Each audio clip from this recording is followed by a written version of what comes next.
Hi, I'm Bob with Wolfe Ridge. Right now I am back in the wood yard at the Wolfe Ridge factory, and I'm going to be rounding up a few machines that are coming with us to the Ohio Woodburner International Firewood Expo that's happening this weekend, June 5th and June 6th in Cortland, Ohio. I'm going to show you some of the machines that you can plan to see at the show, and we'll make a little bit of firewood here today. Yikes. First up, we've got a Wolfe Ridge 17XSL. This is the log lift configuration of the 17XS. You could also order this machine with auto cycle, but the machine we are bringing to the event is this exact machine right here.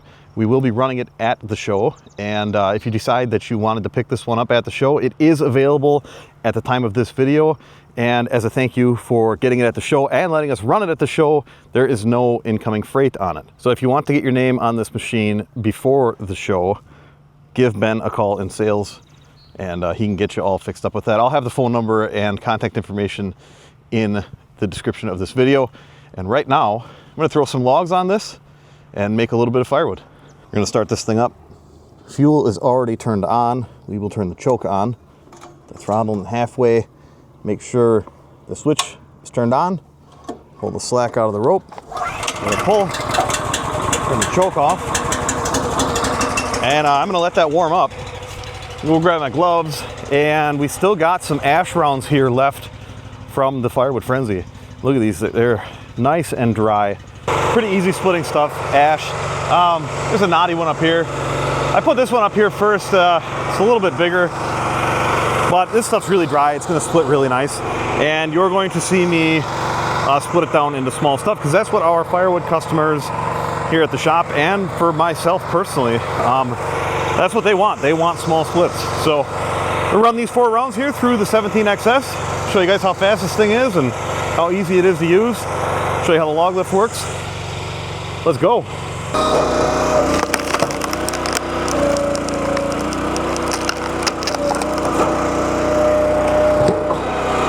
a bunch of ants. Now I like to use the log lift as sort of a staging table, so I'm gonna raise that up. I'm gonna put this one over there, this one over there. Take a look at this. Yikes.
Now this machine does not have auto cycle, but it does have auto return. So if I run the splitter out, I want to send it home, I can just hit that once, send it home, grab my next piece, start working on that.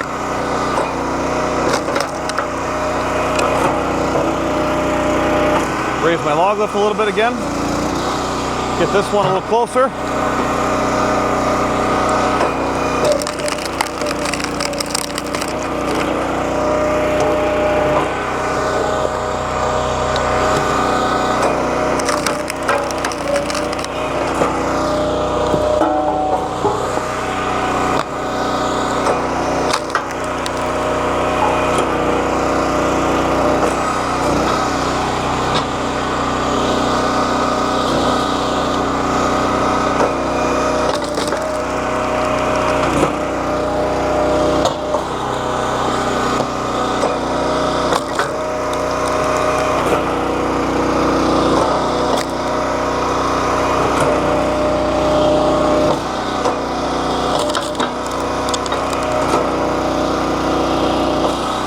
lift is designed so that can roll to me. So I'll go up all the way here, roll it right to me, set it back down a little bit, split.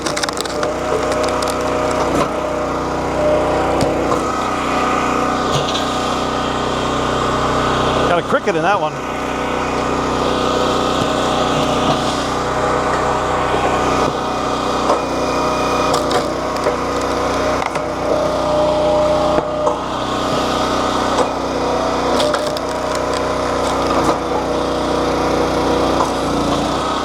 Now that won't roll anymore because it's not round, but I can still kind of flip it. A little bit less leaning over.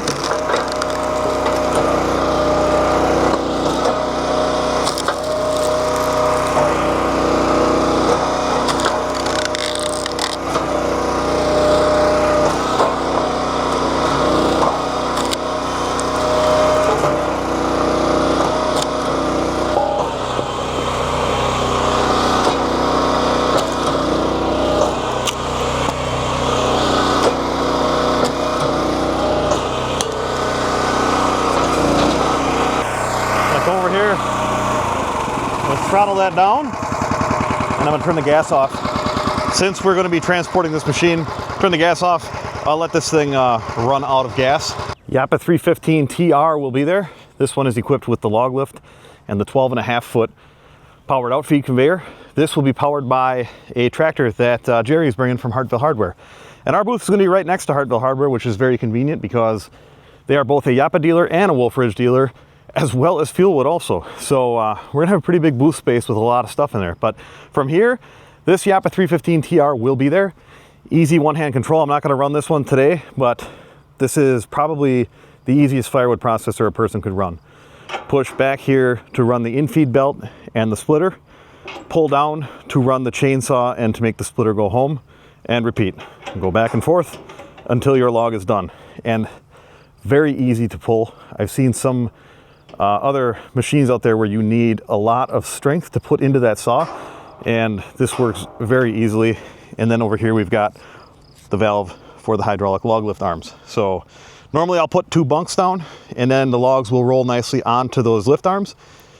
Use the valve to pick the lift arms up, and then from there the log will roll right onto this infeed belt. What else? Yes, the Splitta 600 will be there.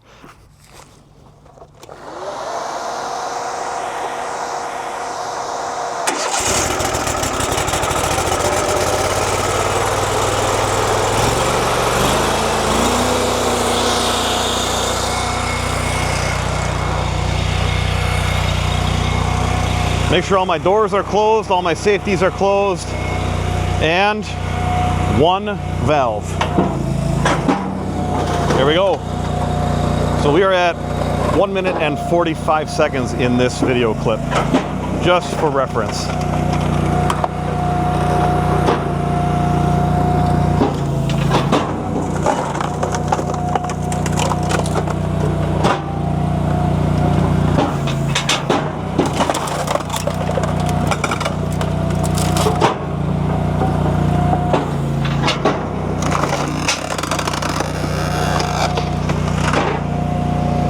We got on the ground so far. So leftovers from before, they kicked these out of the way a little bit. So we got a fresh start. We already got wood coming out. Now this stuff was already kind of left in the chamber, so we've got it set pretty small right now. I would say that stuff is probably 2 by 3 maybe, 2.5 by 2.5. Nice ash firewood. I'm gonna kind of level this out again, just because. And we'll go look at the infeed here, see where we're at. All right, we're already getting low here on the infeed.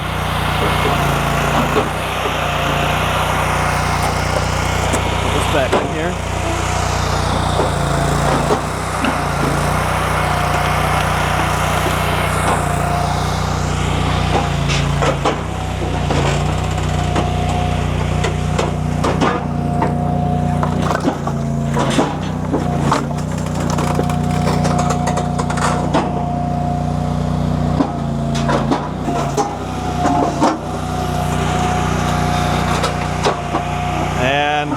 This is three minutes of runtime so far. 3 minutes. Another whole log coming out.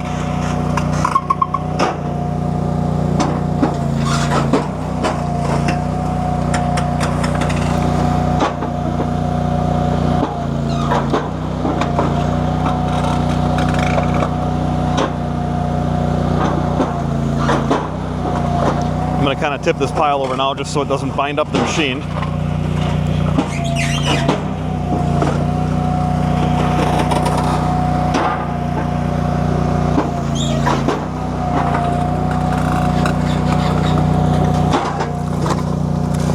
Look at this stuff.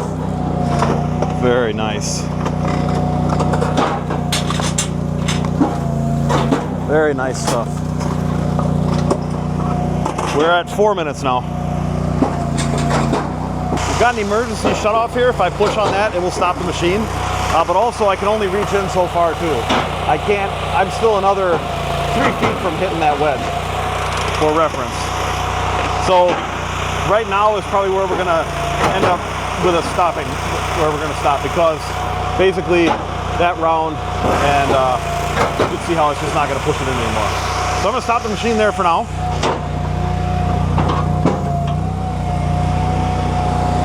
And this is what we made.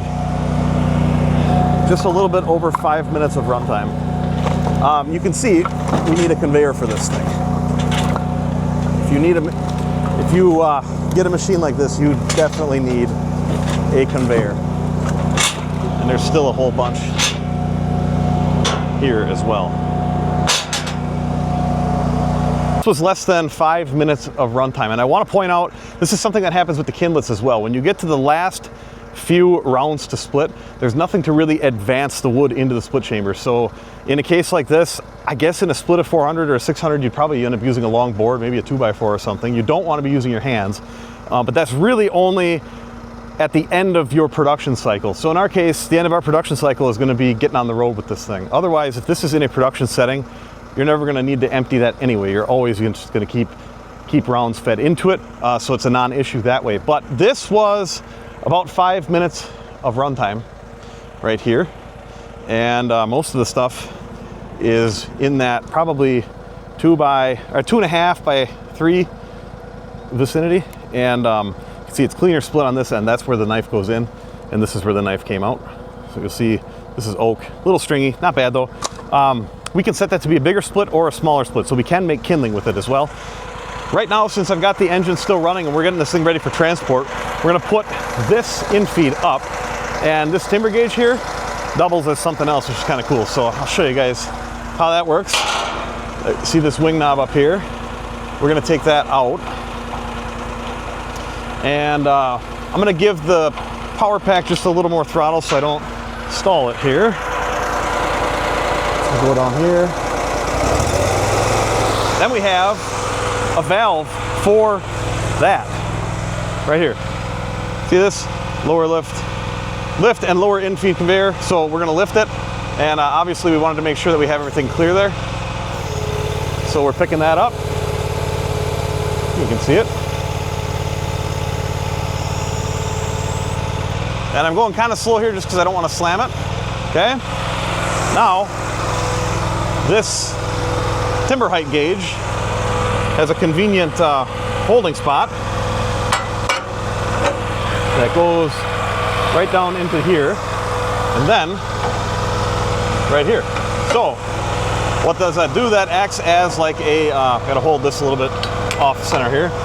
That acts as sort of like a extra safety in transport. So now we will tighten that up. Cylinder might bleed down, but it's not going to matter because it's secured by that timber height gauge. And you definitely don't want to be using this valve when that timber height gauge is in place. I usually just leave these hydraulic valves on, but turn that off. And turn the key off.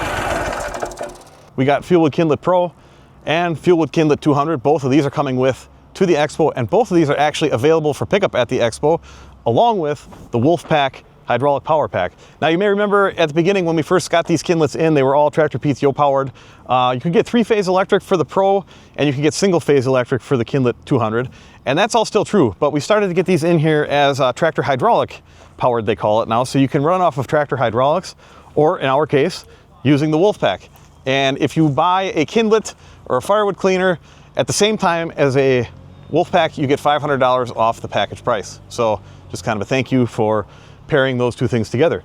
And the way that we've got this set up, we have it set so we can run either the Kindlet 200 or the Kindlet Pro. The valves aren't normally set up this way, but we set it up for the show this way so we can show both machines. Not simultaneously, but at least we have the fittings in place for both machines. So it should be pretty easy to go back and forth from one to the other. We were actually just running this Kindlet 200 here, and kindling is what we were making. Check that out. This stuff is dry too. I don't know if you can hear that in there.